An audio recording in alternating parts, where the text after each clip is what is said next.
Movie ಮಾಯಾ ಲೋಕಕ್ಕೆ ಮತ್ತೊಮ್ಮೆ ನಿಮಗೆಲ್ಲರಿಗೂ ಸ್ವಾಗತ. ಇವತ್ತಿನ ನಮ್ಮ ಕಥೆಯಲ್ಲಿ ಇಬ್ಬರು ಆಸ್ಟ್ರೋನಟ್ಗಳು ಒಂದು ಮಿಷನ್ ಅನ್ನ ಕಂಪ್ಲೀಟ್ ಮಾಡೋದಕ್ಕಾಗಿ ಅಂತ ಹೇಳಿಬಿಟ್ಟು ಅಂತರಿಕ್ಷಕ್ಕಾಗಿ ಬಂದಿರ್ತಾ ಇದ್ದಾರೆ. ಆ ರೀತಿ ಅವರು ಮಿಷನ್ ಅನ್ನ ಕಂಪ್ಲೀಟ್ ಮಾಡಿಬಿಟ್ಟು ನಮ್ಮ ಗ್ರಹಕ್ಕೆ ಹಿಂತಿರುಗಿ ಬರ್ತಾ ಇರ್ಬೇಕಾದ್ರೆ ಅವರ ಜೊತೆಯಾಗಿ ಒಂದು ಏಲಿಯನ್ ಕೂಡ ಬಂದು ಬಿಡುತ್ತೆ.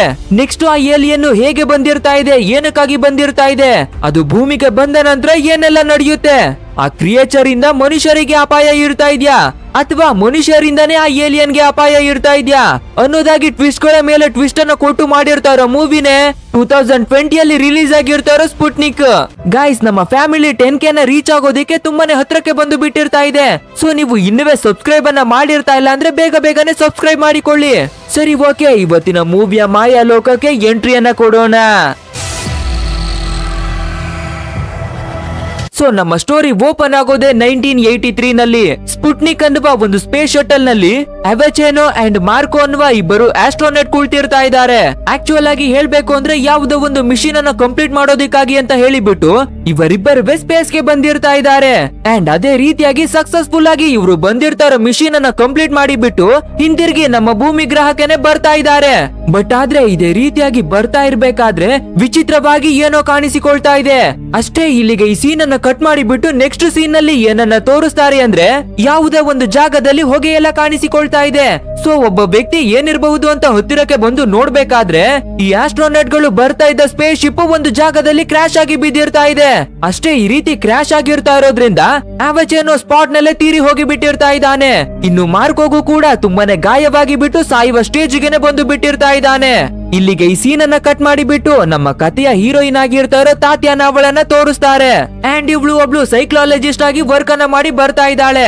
ಸೊ ಹೈಯರ್ ಆಫೀಸರ್ ಗಳೆಲ್ಲ ಸೇರಿಬಿಟ್ಟು ಇವಳಿಗೆ ಕ್ವಶನ್ ಅನ್ನ ಮಾಡ್ತಾ ಇದ್ದಾರೆ. ಏನಕ್ಕಾಗಿ ಅಂದ್ರೆ ನಮ್ಮ ಹೀರೋಯಿನ್ ಟ್ರೀಟ್ಮೆಂಟ್ ಅನ್ನ ಕೊಡೋದು ತುಂಬಾನೇ ವಿಚಿತ್ರವಾಗಿ ಇರ್ತಾ ಇದೆ. ಆಕ್ಚುಯಲ್ ಆಗಿ ಏನಾಗಿರ್ತಾ ಇದೆ ಅಂದ್ರೆ ಸರಿ ಸುಮಾರು 17 ವರ್ಷದ ಒಂದು ಹುಡುಗನಿಗೆ ಟ್ರೀಟ್ಮೆಂಟ್ ಅನ್ನ ಕೊಡ್ತೀನಿ ಅಂತ ಹೇಳಿಬಿಟ್ಟು ತುಂಬಾ ಹೊತ್ತು ಅವನನ್ನ ನೀರಿನಲ್ಲೇ ಮುಳುಗಿಸಿ ಮಡಗಿರ್ತಾ ಇದ್ದಾಳೆ. ಆದ್ರೆ ಆ ಹುಡುಗ ಏನುವೆ ತೀರಿ ಹೋಗಿರ್ತಾ ಇಲ್ಲ. ಬಟ್ ಆದ್ರೆ ಆ ಹುಡುಗನ ಪೇರೆಂಟ್ಸ್ ಇವಳ ವಿರುದ್ಧ ಕಂಪ್ಲೇಂಟ್ ಅನ್ನ ಕೊಟ್ಟು ಬಿಟ್ಟಿರ್ತಾ ಇದ್ದಾರೆ. ಸೊ ಅದಕ್ಕಾಗಿ ತಕ್ಕಿದ ಎನ್ಕ್ವೈರಿಗಳೇ ನಡೀತಾ ಇದಾವೆ. ಅದಕ್ಕೆ ನಮ್ಮ ಹೀರೋಯಿನ್ ಇದೇನೆ ನನ್ನ ಸ್ಟೈಲ್ ಆಗಿರ್ತಾ ಇದೆ, ಹಾಗೇನೆ ಯಾವ ರೀತಿ ಟ್ರೀಟ್ಮೆಂಟ್ ಅನ್ನ ಕೊಡ್ಬೇಕು ಅನ್ನೋದು ನನಗೆ ಚೆನ್ನಾಗಿನೇ ಗೊತ್ತಿರ್ತಾ ಇದೆ ಅನ್ನೋದಾಗಿ ಹೇಳ್ಬೇಕಾದ್ರೆ ಅಲ್ಲಿ ಎನ್ಕ್ವೈರಿಯನ್ನ ಮಾಡ್ತಾ ಇರೋ ಲೇಡಿ, ನೀನು ಟ್ರೀಟ್ಮೆಂಟ್ ಕೊಡುವ ಸ್ಟೈಲ್ ಅನ್ನ ಬದಲಾಯಿಸ್ಕೊಂಡ್ರೆ ಸರಿ, ಇಲ್ಲ ಅಂದ್ರೆ ನಿನ್ನನ್ನ ಸಸ್ಪೆಂಡ್ ಮಾಡಿಬಿಟ್ಟು ನಿನ್ನ ಮೆಡಿಕಲ್ ಕರಿಯರ್ ಅನ್ನ ಇಲ್ಲಿಗೆನೆ ಸ್ಟಾಪ್ ಮಾಡಿ ಬಿಡ್ತೀವಿ ಅನ್ನೋದಾಗಿ ಹೇಳ್ತಾ ಇದ್ದಾರೆ. ಅಷ್ಟೇ, ಇದನ್ನ ಕೇಳುವ ನಮ್ಮ ಹೀರೋಯಿನ್ ಪ್ಯಾನಿಕ್ ಆಗಿ ಏನನ್ನ ಮಾಡೋದು ಅನ್ನೋದಾಗಿ ಕುಳಿತಿರ್ತಾ ಇದ್ದಾಳೆ. ನೆಕ್ಸ್ಟ್ ಇದೇ ಟೈಮಿಗೆ ಸರಿಯಾಗಿ ಸೆಮೀರ್ ಅನ್ನುವ ಒಬ್ಬ ಆಫೀಸರ್ ಬಂದು ಬಿಟ್ಟು, ನೋಡಮ್ಮ, ನಿನ್ನ ಬಗ್ಗೆ ನನಗೆ ಚೆನ್ನಾಗಿನೇ ಗೊತ್ತಿರ್ತಾ ಇದೆ. ಸೊ ನೀನೇನಾದ್ರೂ ನಮ್ಮ ಒಂದು ಮೆಡಿಕಲ್ ಕೇಸಿನಲ್ಲಿ ಹೆಲ್ಪ್ ಅನ್ನ ಮಾಡಿಕೊಟ್ರೆ ನಿನ್ನ ಮೇಲೆ ಬಂದಿರ್ತಾರೋ ಎಲ್ಲ ಚಾರ್ಜಸ್ ಗಳನ್ನುವೆ ನಾನು ರಿಮೂವ್ ಮಾಡಿಸ್ತೀನಿ. ಅಂಡ್ ನೀನು ನಿನ್ನ ಸ್ಟೈಲ್ ನಲ್ಲೇ ಎಲ್ಲವನ್ನ ಹ್ಯಾಂಡಲ್ ಅನ್ನ ಮಾಡಬಹುದು ಅನ್ನೋದಾಗಿ ಹೇಳ್ಬೇಕಾದ್ರೆ ನಮ್ಮ ಹೀರೋಯಿನ್ ಕೂಡ ಸರಿ ಓಕೆ ಅನ್ನೋದಾಗಿ ಆ ಕೇಸ್ ಅನ್ನ ಹ್ಯಾಂಡಲ್ ಮಾಡೋಣ ಅನ್ನೋದಾಗಿ ಒಪ್ಪಿಕೊಳ್ತಾಳೆ. ನೆಕ್ಸ್ಟ್ ನಮ್ಮ ಹೀರೋಯಿನ್ ಅವಳನ್ನ ಒಂದು ಹೆಲಿಕಾಪ್ಟರ್ ನಲ್ಲಿ ಕೂರಿಸಿ ಬಿಟ್ಟು ಒಂದು ಮಿಸ್ಟರಿ ಆಗಿರ್ತಾರೋ ಜಾಗಕ್ಕೆ ಕರ್ಕೊಂಡು ಬರ್ತಾ ಇದ್ದಾರೆ. ಅಂಡ್ ಇವಾಗ ನಮ್ಮ ಹೀರೋಯಿನ್ ಹ್ಯಾಂಡಲ್ ಅನ್ನ ಮಾಡೋಕೆ ಬಂದಿರ್ತಾರೋ ಕೇಸ್ ಬೇರೆ ಯಾವುದುವೇ ಅಲ್ಲ, ಅದೇ ಒಂದು ಆಸ್ಟ್ರೋನಟ್ ಗಳು ಸ್ಪೇಸ್ ಶಟಲ್ ನಲ್ಲಿ ಬರ್ತಾ ಇರ್ಬೇಕಾದ್ರೆ ಅಚಾನಕ್ ಆಗಿ ಒಂದು ವಿಚಿತ್ರ ಘಟನೆ ನಡೆದು ಬಿಟ್ಟು ಅವರ ಸ್ಪೇಸ್ ಶಟಲ್ ಕ್ರಾಶ್ ಆಗಿ ಬಿಟ್ಟಿರ್ತಾ ಇತ್ತು ಅಲ್ವಾ. ಸೊ ಅದ್ರಲ್ಲಿ ಅವಚೆನೋ ತೀರಿ ಹೋಗಿ ಬಿಟ್ಟಿರ್ತಾ ಇದ್ದು. ಮಾರ್ಕೋ ತುಂಬಾನೇ ಗಾಯಗೊಂಡಿರ್ತಾ ಇದ್ದಾನೆ ಅಲ್ವಾ, ಅವನ ಕೇಸನ್ನೇ ಹ್ಯಾಂಡಲ್ ಮಾಡೋಕೆ ಬಂದಿರ್ತಾ ಇದ್ದಾಳೆ. ಈ ಆಸ್ಟ್ರೋನಟ್ ಗಳು ಮಿಷನ್ ಅನ್ನ ಕಂಪ್ಲೀಟ್ ಮಾಡಿಬಿಟ್ಟು ಹಿಂತಿರುಗಿ ಸಕ್ಸಸ್ಫುಲ್ ಆಗಿ ಬಂದಿರ್ತಾ ಇರೋದ್ರಿಂದ ಎಂಟೈರ್ ದೇಶದಲ್ಲೇ ಇವರಿಬ್ಬರೇ ಹೀರೋಗಳಾಗಿ ಬಿಟ್ಟಿರ್ತಾ ಇದ್ದಾರೆ. ಬಟ್ ಆದ್ರೆ ಈ ಸಮೀರ್ ಅನ್ನುವ ಆಫೀಸರ್ ಏನನ್ನ ಮಾಡಿರ್ತಾ ಇದ್ದಾನೆ ಅಂದ್ರೆ ಅವಚೆನೋ ತೀರಿ ಹೋಗಿರ್ತಾ ಇದ್ರೆ ಕೂಡ ನಿಜವನ್ನ ಯಾರಿಗೂ ಹೇಳ್ದಿರಾ ಅವರು ಸ್ಪೇಸ್ ನಿಂದ ತಾನೇ ಬಂದಿರ್ತಾ ಇದ್ದಾರೆ. ಸೊ ನಮ್ಮ ಗ್ರಹದ ಅಟ್ಮಾಸ್ಫಿಯರ್ ಗೆ ಅವರು ಅಡ್ಜಸ್ಟ್ ಆಗಿರ್ತಾ ಇಲ್ಲ. ಸೊ ಅದಕ್ಕಾಗಿನೇ ಅವರಿಬ್ಬರನ್ನುವೆ ಒಂದು ಕ್ವಾರಂಟೈನ್ ನಲ್ಲಿ ಮಡಗಿರ್ತಾ ಇದೀವಿ ಅನ್ನೋ ವಿಷಯವನ್ನ ಎಲ್ಲ ಕಡೆಗೂ ಹಬ್ಬಿಸಿರ್ತಾ ಇದ್ದಾರೆ. ನೆಕ್ಸ್ಟ್ ನಮ್ಮ ಹೀರೋಯಿನ್ ಇಲ್ಲಿ ಇರ್ತಾ ಇರೋ ಹೈ ಸೆಕ್ಯೂರಿಟಿಯನ್ನ ನೋಡಿಬಿಟ್ಟು ಇಲ್ಲಿ ಖಂಡಿತ ಏನೋ ಮಿಸ್ಟರಿ ಇರ್ತಾ ಇದೆ ಅನ್ನೋದನ್ನ ಅರ್ಥವನ್ನ ಮಾಡಿಕೊಳ್ತಾಳೆ. ನೆಕ್ಸ್ಟ್ ನಮ್ಮ ಹೀರೋಯಿನ್ ಅವಳನ್ನ ಮಾನಿಟರ್ ಚೇಂಬರ್ ಗೆನೆ ಕರ್ಕೊಂಡು ಬರ್ತಾರೆ. ಅಂಡ್ ರೀಗಲ್ ಅನ್ನುವ ಒಬ್ಬ ಡಾಕ್ಟರ್ ಮಾರ್ಕೋವನ್ನ ಮೆಂಟಲ್ ಹೆಲ್ತ್ ಹೇಗೆ ಇರ್ತಾ ಇದೆ ಅನ್ನೋದಾಗಿ ಎನ್ಕ್ವೈರಿಯನ್ನ ಮಾಡ್ತಾ ಇದ್ದಾರೆ. ಇದನ್ನ ನೋಡುವ ನಮ್ಮ ಹೀರೋಯಿನ್ ಒಂದು ಕಾಫಿಯ ಕಪ್ ಅನ್ನ ತಗೊಂಡು ಮಾರ್ಕೋವನ್ನ ಚೆಕ್ ಮಾಡಿ ಅವನ ರಿಪೋರ್ಟ್ ಅನ್ನ ತಿಳಿಸೋದಕ್ಕಾಗಿ ಒಳಗಡೆಗೆ ಬರ್ತಾಳೆ. ಅದೇ ರೀತಿಯಾಗಿ ಮಾರ್ಕೋವಿನ ಹತ್ತಿರ ತುಂಬಾನೇ ಕ್ವಶನ್ಸ್ ಗಳನ್ನ ಕೇಳಿ ಎನ್ಕ್ವೈರಿಯನ್ನ ಮಾಡ್ತಾಳೆ. ನಂತರ ಸಮೀರ್ ನ ಹತ್ತಿರಕ್ಕೆ ಬಂದು ಬಿಟ್ಟು ಇವನು ಸ್ವಲ್ಪ ಡಿಪ್ರೆಷನ್ ಅಲ್ಲಿ ಇರ್ತಾ ಇದ್ದಾನೆ ಅಷ್ಟೇ, ಸ್ಪೇಸ್ ನಿಂದ ಬಂದಿರ್ತಾ ಇರೋದ್ರಿಂದ ಇಲ್ಲಿಗೆ ಅಡ್ಜಸ್ಟ್ ಆಗೋದಿಕ್ಕೆ ಸ್ವಲ್ಪ ಟೈಮ್ ಹಿಡಿಯುತ್ತೆ. ಸೊ ಇದನ್ನ ನಾರ್ಮಲ್ ಆದ ಡಾಕ್ಟರ್ ಅನ್ನೇ ಟ್ರೀಟ್ಮೆಂಟ್ ಅನ್ನ ಕೊಡಬಹುದು. ಆದ್ರಿಂದ ನಾನು ವಾಪಸ್ ಹೊರಟು ಬಿಡ್ತೀನಿ ಅನ್ನೋದಾಗಿ ಹೇಳಿ ಬಿಡ್ತಾಳೆ. ಅದಕ್ಕೆ ಸಮೀರ್ ಕೂಡ ಹೌದಾ ಸರಿ ಓಕೆ, ನಾಳೆ ಇಲ್ಲಿಂದ ಹೆಲಿಕಾಪ್ಟರ್ ಹೊರಡುತ್ತೆ, ಸೊ ನಾಳೆನೆ ನೀವು ಹೋಗ್ಬೇಕು ಅನ್ನೋದಾಗಿ ಹೇಳ್ತಾನೆ. ನೆಕ್ಸ್ಟ್ ಅವತ್ತು ನೈಟು ನಮ್ಮ ಹೀರೋಯಿನ್ ಅವಳ ರೂಮಿನಲ್ಲಿ ಇರ್ತಾ ಇರ್ಬೇಕಾದ್ರೆ ಸಮೀರ್ ಅಲ್ಲಿಗೆ ಬಂದು ಬಿಟ್ಟು ಬೇಗ ಬೇಗನೆ ನನ್ನ ಜೊತೆಯಾಗಿ ಬನ್ನಿ ಅನ್ನೋದಾಗಿ ಹೇಳಿ ಒಂದು ಒಬ್ಸರ್ವೇಷನ್ ರೂಮಿಗೆನೆ ಕರ್ಕೊಂಡು ಬರ್ತಾನೆ. ಅಂಡ್ ಮಾರ್ಕೋವನ್ನು ಕೂಡ ಒಂದು ಬುಲೆಟ್ ಪ್ರೂಫ್ ಗ್ಲಾಸ್ ಇರ್ತಾ ಇರೋ ಒಂದು ಚೇಂಬರ್ ಗೆ ಶಿಫ್ಟ್ ಅನ್ನ ಮಾಡಿರ್ತಾ ಇದ್ದಾರೆ. ನೆಕ್ಸ್ಟ್ ಏನಕ್ಕೆ ಈ ರೀತಿ ಎಲ್ಲ ಮಾಡ್ತಾ ಇದ್ದೀರಾ ಅನ್ನೋದಾಗಿ ನಮ್ಮ ಹೀರೋಯಿನ್ ಕೇಳ್ಬೇಕಾದ್ರೆ ಅದೇ ಸಮಯಕ್ಕೆ ಮಾರ್ಕೋವಿನ ಬಾಡಿಯಲ್ಲಿ ತುಂಬಾನೇ ಚೇಂಜಸ್ ಗಳು ಕಾಣಿಸ್ತಾ ಇದ್ದಾವೆ. ಅವನ ಮಸಲ್ಸ್ ಗಳೆಲ್ಲ ಲೂಸ್ ಆಗಿ ಬಿಟ್ಟು ಅವನ ಬಾಯಿಯಿಂದ ಯಾವುದೋ ವಿಚಿತ್ರವಾದ ಪ್ರಾಣಿ ಹೊರಗಡೆಗೆ ಬರ್ತಾ ಇದೆ. ಆ ನಂತರ ಮಾರ್ಕೋ ಅನ್ಕಾನ್ಶಿಯಸ್ ಆಗಿ ಅಲ್ಲೇನೆ ಬಿದ್ದು ಬಿಡ್ತಾನೆ. ಬಟ್ ಆದ್ರೆ ಆ ಕ್ರಿಯೇಚರು ನಿಧಾನವಾಗಿ ದೊಡ್ಡ ಆಕಾರವನ್ನೇ ಪಡ್ಕೊಳ್ತಾ ಇದೆ. ಅಷ್ಟೇ ಇದನ್ನೆಲ್ಲ ನೋಡುವ ನಮ್ಮ ಹೀರೋಯಿನ್ ಗಾಬರಿಯಾಗಿ ಬಿಟ್ಟು ಅದು ಏನಾಗಿರ್ತಾ ಇದೆ ನೋಡೋಣ ಅನ್ನೋದಾಗಿ ಆ ಚೇಂಬರ್ ನ ಹತ್ತಿರಕ್ಕೆ ಬರ್ತಾಳೆ. ಸೊ ಇದೇ ರೀತಿಯಾಗಿ ನೋಡ್ತಾ ಇರ್ಬೇಕಾದ್ರೆ ಆ ಕ್ರಿಯೇಚರು ನಮ್ಮ ಹೀರೋಯಿನ್ ಒಬ್ಬಳನ್ನ ಅಟ್ಯಾಕ್ ಮಾಡೋದಿಕ್ಕಾಗಿ ನೋಡ್ತಾ ಇದೆ. ಬಟ್ ಆದ್ರೆ ಅದು ಬುಲೆಟ್ ಪ್ರೂಫ್ ಆಗಿ ಇರ್ತಾ ಇರೋದ್ರಿಂದ ಏನನ್ನು ಮಾಡೋಕೆ ಆಗಲ್ಲ.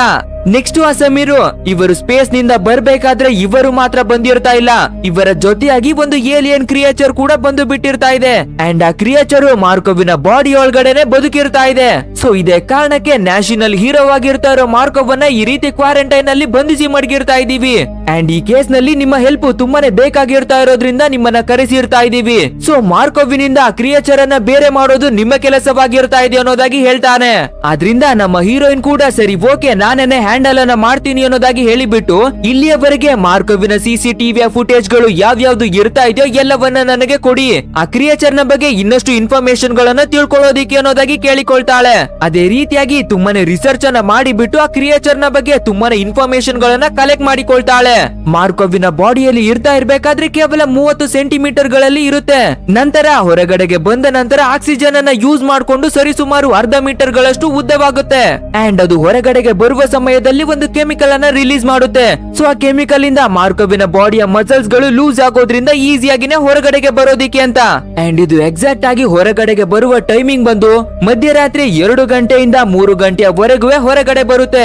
ಆ ನಂತರ ವಾಪಸ್ಸು ಬಾಡಿಯ ಒಳಗಡೆಗೆನೆ ಸೇರಿ ಬಿಡುತ್ತೆ. ಹಾಗೇನೆ ಈ ಟೈಮ್ ನಲ್ಲಿ ಮಾರ್ಕೋ ಟೋಟಲ್ ಆಗಿ ಅನ್ಕಾನ್ಶಿಯಸ್ ಆಗಿನೇ ಇರ್ತಾ ಇದ್ದಾನೆ.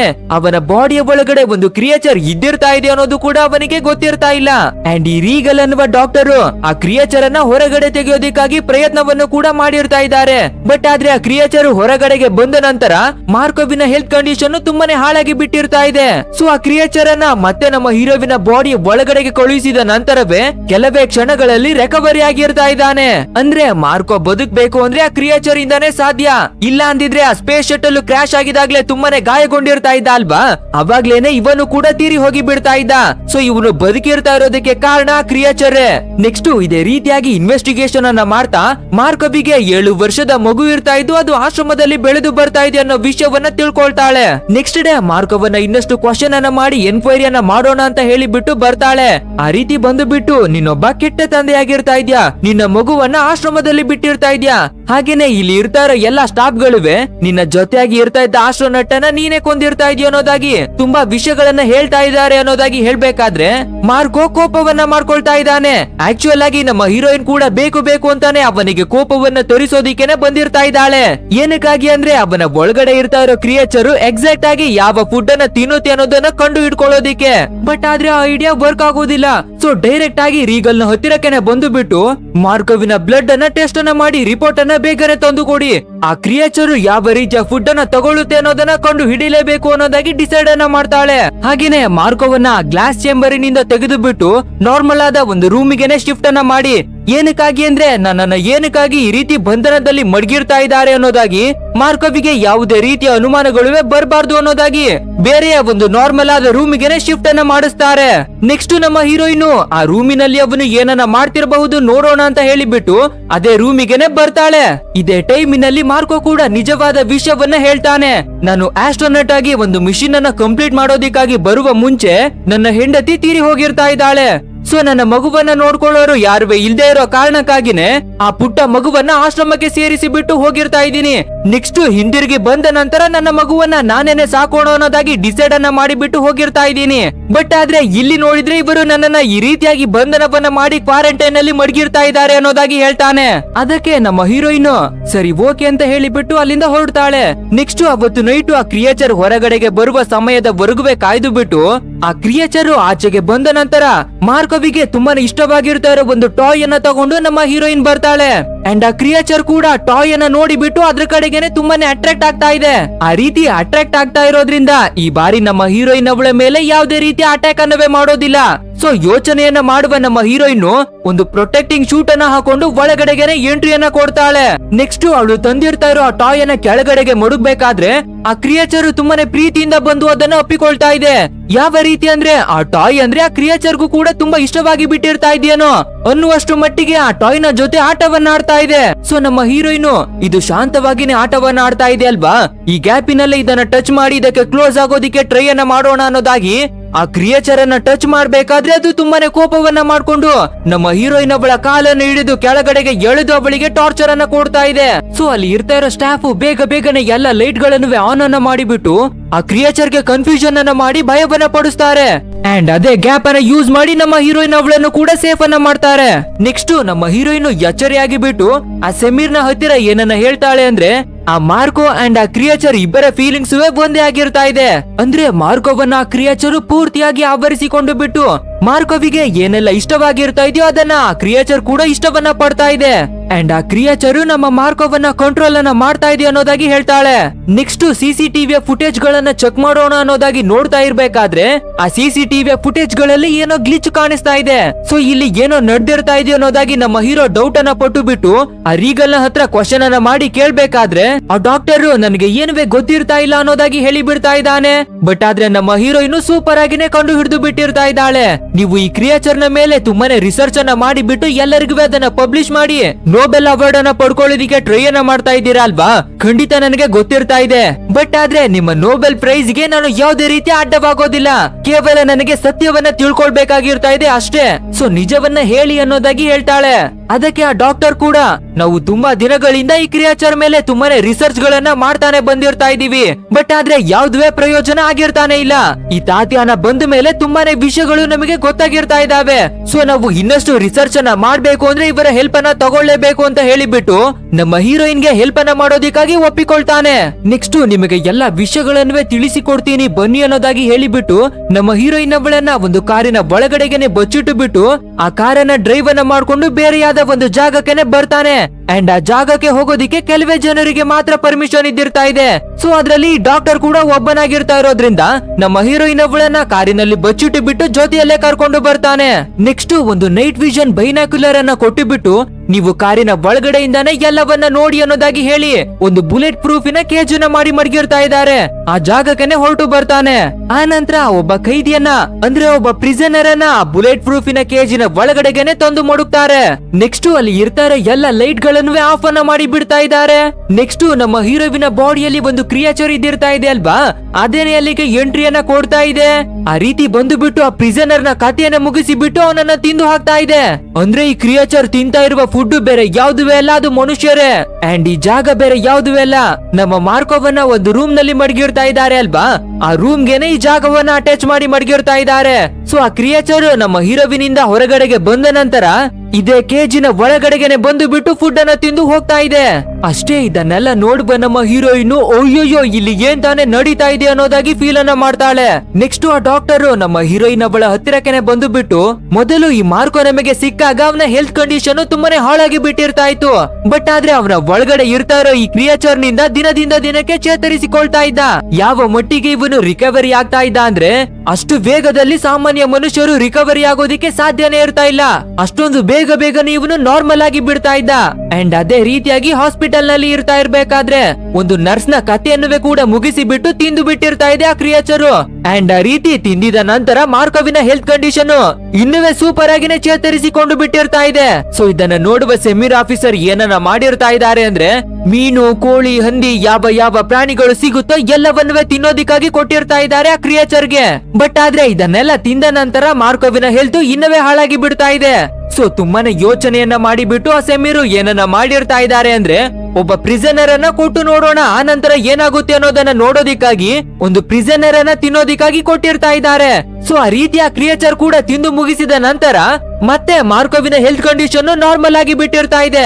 ಹಾಗೇನೆ ಆ ಕ್ರಿಯೇಚರ್ ಯಾರನ್ನಾದ್ರೂ ತಿನ್ನೋದಿಕ್ಕೂ ಮೊದಲು ಅವರಿಗೆ ತುಂಬಾನೇ ಭಯವನ್ನ ಪಡಿಸುತ್ತೆ.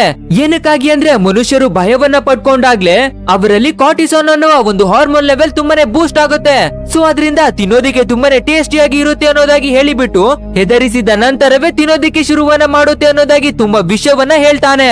ನೆಕ್ಸ್ಟ್ ಡೇ ಮಾರ್ನಿಂಗ್ ನಮ್ಮ ಹೀರೋಯಿನ್ ಮಾರ್ಕೋವಿನ ಹತ್ತಿರಕ್ಕೆ ಬಂದು ಬಿಟ್ಟು ಈ ರೀತಿಯಾಗಿ ನಿನ್ನ ಒಳಗಡೆ ಒಂದು ಕ್ರಿಯೇಚರ್ ವಾಸವಿದ್ದಿರ್ತಾ ಇದೆ, ಹಾಗೇನೆ ಅದು ತುಂಬಾ ಜನರ ಕಥೆಯನ್ನ ಮುಗಿಸಿ ಬಿಟ್ಟು ಅವರನ್ನ ತಿಂದು ಬರ್ತಾ ಇದೆ ಅನ್ನೋದಾಗಿ ಹೇಳ್ಬೇಕಾದ್ರೆ, ನಾನು ನಿಮ್ಮ ಹತ್ರ ನೈಟ್ ಮಾತಾಡ್ತೀನಿ, ನೈಟ್ ನೀವು ನನಗೆ ಸಿಗಿ ಅನ್ನೋದಾಗಿ ಹೇಳಿಬಿಟ್ಟು ಬಂದು ಬಿಡ್ತಾನೆ ಮಾರ್ಕೋ. ನೆಕ್ಸ್ಟ್ ಅವತ್ತು ನೈಟು ನಮ್ಮ ಮಾರ್ಕೋ ಏನನ್ನ ಮಾಡ್ತಾನೆ ಅಂದ್ರೆ, ಅವನನ್ನ ಮಡಗಿರ್ತಾ ಇರೋ ಒಂದು ರೂಮಿನ ಮುಂದೆ ಒಂದು ಲೇಡಿ ಗಾರ್ಡ್ ಇರ್ತಾ ಇದ್ದಾಳೆ. ಸೊ ತುಂಬಾನೇ ಟ್ರಿಕ್ ಗಳನ್ನ ಯೂಸ್ ಮಾಡಿಬಿಟ್ಟು ಅವಳನ್ನ ಅನ್ಕಾನ್ಶಿಯಸ್ ಅನ್ನ ಮಾಡಿಬಿಟ್ಟು ನಿದ್ರೆಗೆ ಜಾರಿಸ್ತಾನೆ. ನೆಕ್ಸ್ಟ್ ಒಂದು ಟಿವಿಯನ್ನ ಓಪನ್ ಮಾಡಿಬಿಟ್ಟು ಒಳಗಡೆ ಇರ್ತಾ ಇರೋ ಮ್ಯಾಗ್ನೆಟ್ ಅನ್ನ ತಗೊಂಡು ಸಿಸಿ ಕ್ಯಾಮ್ರಾ ಇವರನ್ನ ವಾಚ್ ಮಾಡುತ್ತೆ ಅಲ್ವಾ, ಸೊ ಅದನ್ನ ಬೇರೆ ಕಡೆಗೆ ಟರ್ನ್ ಅನ್ನ ಮಾಡಿ ಮಡಗಿ ಬಿಡ್ತಾನೆ. ನೆಕ್ಸ್ಟ್ ನಮ್ಮ ಹೀರೋಯಿನ್ ಅವಳನ್ನ ಕರ್ಕೊಂಡು ಇವನ ಜೊತೆಯಾಗಿ ಸ್ಪೇಸ್ ಮಿಷನ್ ಗೆ ಬಂದಿರ್ತಾ ಇದ್ದ ಮತ್ತೊಬ್ಬ ಆಸ್ಟ್ರೋನೆಟ್ ಆಗಿ ಇರ್ತಾ ಇದ್ದ ಆವಚಾನೋ ತೀರಿ ಹೋಗಿ ಬಿಟ್ಟಿರ್ತಾ ಇದ್ದಾನೆ ಅಲ್ವಾ, ಅವನ ಬಾಡಿಯನ್ನ ಒಂದು ಕಡೆ ಸ್ಟೋರ್ ಅನ್ನ ಮಾಡಿ ಮಡಗಿರ್ತಾ ಇದ್ದಾರೆ. ಸೊ ಅದೇ ರೂಮಿಗೆನೆ ನಮ್ಮ ಹೀರೋಯಿನ್ ಅವಳನ್ನ ಕರ್ಕೊಂಡು ಬರ್ತಾನೆ. ಇವಾಗ ಕೊಡ್ತಾನೆ ನೋಡಿ ಮಾರ್ಕೋ ಒಂದು ಸರಿಯಾದ ಟ್ವಿಸ್ಟ್ ಅನ್ನ. ಆ ಏಲಿಯನ್ನು ನನ್ನ ಬಾಡಿಯಲ್ಲಿ ಇರ್ತಾ ಇರೋದು ನನಗೆ ಮೊದ್ಲೇನೆ ಗೊತ್ತಿರ್ತಾ ಇದೆ, ಹಾಗೇನೆ ಅದು ಏನನ್ನೆಲ್ಲ ಮಾಡುತ್ತೋ ಅದು ನನಗೂ ಕೂಡ ಫೀಲ್ ಆಗುತ್ತೆ. ಸೊ ಅದು ಯಾವ ರೀತಿ ಯೋಚನೆಯನ್ನ ಮಾಡುತ್ತೆ, ಏನನ್ನ ಫೀಲ್ ಮಾಡುತ್ತೆ, ಎಲ್ಲವೇ ನನಗೂ ಕೂಡ ಫೀಲ್ ಆಗುತ್ತೆ ಅನ್ನೋದನ್ನ ಹೇಳಿಕೊಳ್ತಾನೆ. ಅಷ್ಟೇ ಅಲ್ಲ, ಅದು ಬದುಕೋದಿಕ್ಕೆ ಯಾವ ರೀತಿಯ ಫುಡ್ ಅನ್ನು ಕೂಡ ತಿಂತಾ ಇದೆ ಅನ್ನೋದು ನನಗೆ ಚೆನ್ನಾಗಿನೇ ಗೊತ್ತಿರ್ತಾ ಇದೆ ಅನ್ನೋದನ್ನು ಹೇಳ್ತಾನೆ. ಈ ಎಲ್ಲಾ ವಿಷಯಗಳು ನನಗೆ ಗೊತ್ತಿರ್ತಾ ಇದ್ರೂ ಕೂಡ ನನಗೆ ಏನುವೇ ಗೊತ್ತಿಲ್ಲದೆ ಇರೋ ರೀತಿಯಾಗಿ ಇರ್ತಾ ಇದ್ದೀನಿ. ಏನಕ್ಕೆ ಅಂದ್ರೆ ಒಂದ್ ವೇಳೆ ಏನಾದ್ರೂ ನನಗೆ ಎಲ್ಲವೇ ಗೊತ್ತಿರ್ತಾ ಇದೆ ಅನ್ನೋದು ಆ ಆಫೀಸರ್ ಆಗಿರ್ತಾ ಇರೋ ಸಮೀರ್ಗೆ ಗೊತ್ತಾಗಿ ಬಿಟ್ರೆ ನನ್ನನ್ನ ಇಲ್ಲಿಂದ ಯಾವತ್ತೂ ಬಿಡೋದೇ ಇಲ್ಲ. ಹಾಗೇನೆ ಇನ್ನು ಕೆಲವೇ ದಿನಗಳಲ್ಲಿ ಒಂದು ಇನ್ಸ್ಪೆಕ್ಷನ್ ಟೀಮ್ ಇಲ್ಲಿಗೆ ಬರ್ತಾ ಇದೆ, ಅಲ್ಲಿಯವರೆಗೂ ನನಗೆ ಯಾವುದೇ ವಿಷಯಗಳು ಗೊತ್ತಿಲ್ಲ ಅನ್ನೋದಾಗಿನೇ ನಾನು ಹ್ಯಾಂಡಲ್ ಅನ್ನ ಮಾಡ್ಬೇಕು. ಆ ಇನ್ಸ್ಪೆಕ್ಷನ್ ಟೀಮಿಗೂ ಕೂಡ ಇಲ್ಲಿ ಏನುವೇ ಪ್ರಾಬ್ಲಮ್ ಇರ್ತಾ ಇಲ್ಲ ಅನ್ನೋದು ಗೊತ್ತಾಗಿ ಬಿಟ್ರೆ ನನ್ನನ್ನ ಇಲ್ಲಿಂದ ರಿಲೀಸ್ ಮಾಡಿ ಬಿಡ್ತಾರೆ, ಇಲ್ಲ ಅಂದ್ರೆ ನಾನು ಪರ್ಮನೆಂಟ್ ಆಗಿ ಇಲ್ಲೇನೆ ಉಳಿದು ಬಿಡ್ತೀನಿ ಅನ್ನೋದಾಗಿ ಹೇಳ್ತಾನೆ. ಆದ್ರಿಂದ ನೀವು ಕೂಡ ಆಫೀಸರ್ಗೆ ಯಾವುದೇ ವಿಷಯಗಳನ್ನು ಹೇಳೋದಿಕ್ಕೆ ಹೋಗ್ಬೇಡಿ. ನೀವು ಹೇಳೋದಿಲ್ಲ ಅನ್ನೋ ನಂಬಿಕೆಯಿಂದಾನೇ ನಿಮ್ಮ ಹತ್ರ ಎಲ್ಲಾ ವಿಷಯಗಳನ್ನ ನಾನು ಶೇರ್ ಅನ್ನ ಮಾಡಿಕೊಂಡಿರ್ತಾ ಇದ್ದೀನಿ. ಆ ಸಮೀರ್ಗೆ ಎಲ್ಲಾ ವಿಷಯಗಳು ಗೊತ್ತಾಗಿ ಬಿಟ್ರೆ ದೊಡ್ಡ ಅನರ್ಥನೆ ಆಗಿ ಬಿಡುತ್ತೆ ಅನ್ನೋದಾಗಿ ರಿಕ್ವೆಸ್ಟ್ ಅನ್ನ ಮಾಡಿಕೊಳ್ತಾನೆ. ಬಟ್ ಆದ್ರೆ ನಮ್ಮ ಹೀರೋಯಿನ್ಗೆ ಇದನ್ನೆಲ್ಲ ಕೇಳಿ ಬಿಟ್ಟು ಬೇಜಾರಾಗಿ ಬಿಡ್ತಾ ಇದೆ.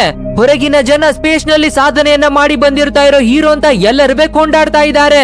ಬಟ್ ಆದ್ರೆ ನಿನಗೆ ಎಲ್ಲ ವಿಷಯಗಳು ಗೊತ್ತಿರ್ತಾ ಇದ್ರೂ ಕೂಡ ಆ ಕ್ರಿಯೇಚರ್ ಬೇರೆ ಮನುಷ್ಯರನ್ನ ಕೊಂದು ತಿನ್ನೋದಿಕ್ಕೆ ನೀನು ಬಿಟ್ಕೊಡ್ತಾ ಇದೆಯಲ್ಲ, ಒಂದ್ ವೇಳೆ ನಿನ್ನ ಜಾಗದಲ್ಲಿ ನಾನ್ ಇರ್ತಾ ಇದ್ರೆ ನಾನೇ ಸೂಸೈಡ್ ಅನ್ನ ಮಾಡಿಕೊಂಡು ಬಿಡ್ತಾ ಇದ್ದೆ ಅನ್ನೋದಾಗಿ ಹೇಳಿಬಿಟ್ಟು ಅಲ್ಲಿಂದ ಹೊರಟು ಬರ್ತಾ ಇರ್ಬೇಕಾದ್ರೆ ತುಂಬಾ ಜನ ಗಾರ್ಡ್ಸು ನಮ್ಮ ಹೀರೋಯಿನ್ ಅವಳನ್ನ ಹಿಡಿದು ಬಿಡ್ತಾರೆ. ಏನಕ್ಕಾಗಿ ಅಂದ್ರೆ ಇವಳು ಒಂದು ರಿಸ್ಟ್ರಿಕ್ಟೆಡ್ ಏರಿಯಾದಲ್ಲಿ ಓಡಾಡ್ತಾ ಇರೋದ್ರಿಂದ. ನೆಕ್ಸ್ಟ್ ಸಮೀರ್ ಆಫೀಸರ್ ಇರ್ತಾ ಇದ್ದಾನೆ ಅಲ್ವಾ, ಅವನೇನೆ ನಮ್ಮ ಹೀರೋಯಿನ್ ಅವಳನ್ನ ಬಿಡಿಸಿಬಿಟ್ಟು ಅವನ ಜೊತೆಯಾಗಿನೇ ಬುಲೆಟ್ ಪ್ರೂಫಿನ ಒಂದು ಕೇಜ್ ಇರ್ತಾ ಇದೆ ಅಲ್ವಾ, ಅಲ್ಲಿಗೆನೆ ಡೈರೆಕ್ಟ್ ಆಗಿ ಕರ್ಕೊಂಡು ಬರ್ತಾನೆ. ಅಂದ್ರೆ ಇವನಿಗೆ ಆಲ್ರೆಡಿ ಗೊತ್ತಾಗಿ ಬಿಟ್ಟಿರ್ತಾ ಇದೆ ಈ ಡಾಕ್ಟರ್ ಬಚ್ಚಿಟ್ಕೊಂಡು ನಮ್ಮ ಹೀರೋಯಿನ್ ಅವಳನ್ನ ಕರ್ಕೊಂಡು ಬಂದು ಬಿಟ್ಟು ಎಲ್ಲವನ್ನ ತಿಳಿಸಿ ಬಿಟ್ಟಿರ್ತಾ ಇದ್ದಾನೆ ಅನ್ನೋದು. ಸೊ ಈ ಬಾರಿ ನಿನಗೆ ನೈಟ್ ವಿಷನ್ ಬೈನಾಕ್ಯುಲರ್ ನ ಅವಶ್ಯಕತೆ ಇದ್ದಿರ್ತಾ ಇಲ್ಲ, ಡೈರೆಕ್ಟ್ ಆಗಿ ಲೈವ್ ಆಗಿನೇ ಮುಂದೆನೆ ನೋಡು ಅನ್ನೋದಾಗಿನೇ ಕರ್ಕೊಂಡು ಬಂದು ಬಿಡ್ತಾನೆ ನಮ್ಮ ಹೀರೋಯಿನ್ ಅವಳನ್ನ. ನೆಕ್ಸ್ಟ್ ಇದೇ ರೀತಿಯಾಗಿ ಇರ್ತಾ ಇರ್ಬೇಕಾದ್ರೆ ಈ ಬಾರಿ ಒಬ್ಬ ಪ್ರಿಸನರ್ ಅನ್ನ ಒಳಗಡೆಗೆ ತಂದು ಮಡುಕ್ತಾ ಇಲ್ಲ, ಬದಲಾಗಿ ಇಬ್ಬರು ಪ್ರಿಸನರ್ ಅನ್ನ ತಂದು ಮಡುಕ್ತಾರೆ. ನೆಕ್ಸ್ಟ್ ಅಲ್ಲಿಗೆ ಆ ಏಲಿಯನ್ ಕ್ರಿಯೇಚರ್ ಕೂಡ ಬಂದು ಬಿಡ್ತಾ ಇದೆ. ಆ ರೀತಿ ಬಂದು ಬಿಟ್ಟು ಅಲ್ಲಿ ಇರ್ತಾ ಇರೋ ಪ್ರಿಸನರ್ ನ ಕಥೆಯನ್ನೇ ಮುಗಿಸಿ ಬಿಡುತ್ತೇನೋ ಅನ್ನೋ ಹೊತ್ತಿಗೆನೆ ನಮ್ಮ ಹೀರೋಯಿನ್ ಆ ಕೇಜ್ ನ ಒಳಗಡೆಗೆನೆ ಡೈರೆಕ್ಟ್ ಆಗಿ ಎಂಟ್ರಿಯನ್ನ ಕೊಡ್ತಾಳೆ. ಅಂಡ್ ಆ ಏಲಿಯನ್ ಕೂಡ ನಮ್ಮ ಹೀರೋಯಿನ್ ಗೆ ಯಾವುದೇ ರೀತಿ ಅಟ್ಯಾಕ್ ಅನ್ನುವೇ ಮಾಡೋದಿಲ್ಲ, ಏನನ್ನುವೇ ಮಾಡೋದಿಲ್ಲ. ಯಾಕಂದ್ರೆ ಮಾರ್ಕೋ ಮತ್ತೆ ಆ ಏಲಿಯನ್ ಇಬ್ಬರುವೆ ಒಂದೇ ರೀತಿಯಾದ ಫೀಲಿಂಗ್ಸ್ ಅನ್ನ ಮಡಗಿರ್ತಾ ಇದ್ದಾರೆ ಅಲ್ವಾ.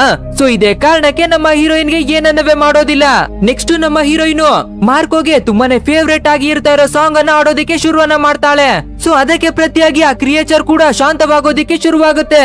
ಅಂಡ್ ಇನ್ನೊಂದ್ ಕಡೆಯಲ್ಲಿ ಈ ಕ್ರಿಯೇಚರ್ ಮಾರ್ಕೋವಿನ ಬಾಡಿಯಿಂದ ಹೊರಗಡೆಗೆ ಬಂದ ನಂತರ ಯಾವಾಗ್ಲೂ ಅನ್ಕಾನ್ಶಿಯಸ್ ಆಗಿ ಬಿಡ್ತಾನೆ ಅಲ್ವಾ ಮಾರ್ಕೋ. ಬಟ್ ಆದ್ರೆ ಇವಾಗ ಮಾರ್ಕೋ ಕಾನ್ಶಿಯಸ್ ಗೆ ಬರ್ತಾ ಇದ್ದಾನೆ. ಅಷ್ಟೇ ಇದನ್ನೆಲ್ಲ ನೋಡುವ ನಮ್ಮ ಹೀರೋಯಿನ್ ಅರ್ಥವನ್ನ ಮಾಡ್ಕೊಂಡು ಬಿಡ್ತಾಳೆ. ಈ ಕ್ರಿಯೇಚರ್ ಮಾತ್ರ ಮಾರ್ಕೋವನ್ನ ಕಂಟ್ರೋಲ್ ಅನ್ನ ಮಾಡೋದಿಲ್ಲ, ಬದಲಾಗಿ ಮಾರ್ಕೋ ಕೂಡ ಇದನ್ನ ಸ್ವಲ್ಪ ಸಮಯದ ಮಟ್ಟಿಗೆ ಕಂಟ್ರೋಲ್ ಅನ್ನ ಮಾಡಬಹುದು ಅನ್ನೋದನ್ನ ತಿಳ್ಕೊಂಡು ಬಿಡ್ತಾಳೆ. ಇದೇ ಗ್ಯಾಪ್ ಅನ್ನ ಯೂಸ್ ಮಾಡಿ ಒಬ್ಬ ಪ್ರಿಸನರ್ ಅಲ್ಲಿಂದ ಎಸ್ಕೇಪ್ ಆಗಿ ಬಿಡೋಣ ಅಂತ ತಪ್ಪಿಸ್ಕೊಳ್ಳೋದಿಕ್ಕಾಗಿ ನೋಡ್ತಾ ಇರ್ಬೇಕಾದ್ರೆ ಆ ಕ್ರಿಯೇಚರ್ ಹಾರಿ ಒಂದೇ ಏಟಿಗೆ ಅವನ ಕಥೆಯನ್ನ ಮುಗಿಸಿ ಬಿಡ್ತಾ ಇದೆ. ಅಷ್ಟೇ ಆ ಕ್ರಿಯೇಚರ್ ಕೊನೆಗುವೆ ತನ್ನ ಡಿನ್ನರ್ ಅನ್ನ ತಿಂದು ಬಿಟ್ಟು ಕಂಪ್ಲೀಟ್ ಮಾಡಿ ಮುಗಿಸುತ್ತೆ. ನೆಕ್ಸ್ಟ್ ಆ ಸೆಮೀರ್ ಆಫೀಸರ್ ನಮ್ಮ ಹೀರೋಯಿನ್ ಅವಳ ಹತ್ತಿರಕ್ಕೆ ಬಂದು ಬಿಟ್ಟು ಮಾರ್ಕೋ ಈ ಕ್ರಿಯೇಚರ್ ಅನ್ನ ಕಂಟ್ರೋಲ್ ಅನ್ನ ಮಾಡಬಹುದಾ ಅನ್ನೋದಾಗಿ ಕ್ವಶನ್ ಅನ್ನ ಮಾಡಿ ಕೇಳ್ಬೇಕಾದ್ರೆ, ಹೌದು ಮಾರ್ಕೋ ಈ ಕ್ರಿಯೇಚರ್ ಅನ್ನ ಕಂಟ್ರೋಲ್ ಅನ್ನ ಮಾಡಬಹುದು, ಬಟ್ ಆದ್ರೆ ಹೆಚ್ಚು ಹೊತ್ತು ಕಂಟ್ರೋಲ್ ಮಾಡೋದಿಕ್ಕೆ ಆಗೋದಿಲ್ಲ, ಕೆಲವೇ ಕ್ಷಣಗಳಷ್ಟು ಕಂಟ್ರೋಲ್ ಅನ್ನ ಮಾಡಬಹುದು ಅನ್ನೋದಾಗಿ ಹೇಳ್ತಾಳೆ. ನೆಕ್ಸ್ಟ್ ಆಫೀಸರ್ ಇನ್ನಷ್ಟು ಸಮಯವನ್ನ ತಾತ್ಯಾನಾಗೆ ಕೊಟ್ರೆ ಮಾರ್ಕೋವಿನಿಂದ ಕ್ರಿಯೇಚರ್ ಅನ್ನ ದೂರವನ್ನ ಮಾಡೋದಿಕ್ಕೆ ಯಾವ್ದಾದ್ರು ಒಂದು ದಾರಿಯನ್ನ ಕೊಂಡು ಹಿಡಿತಾಳೆ ಅನ್ನೋದಾಗಿ ಯೋಚನೆಯನ್ನ ಮಾಡಿಬಿಟ್ಟು ಇನ್ನಷ್ಟುವೇ ಟೈಮ್ ಅನ್ನ ಕೊಡ್ತಾನೆ.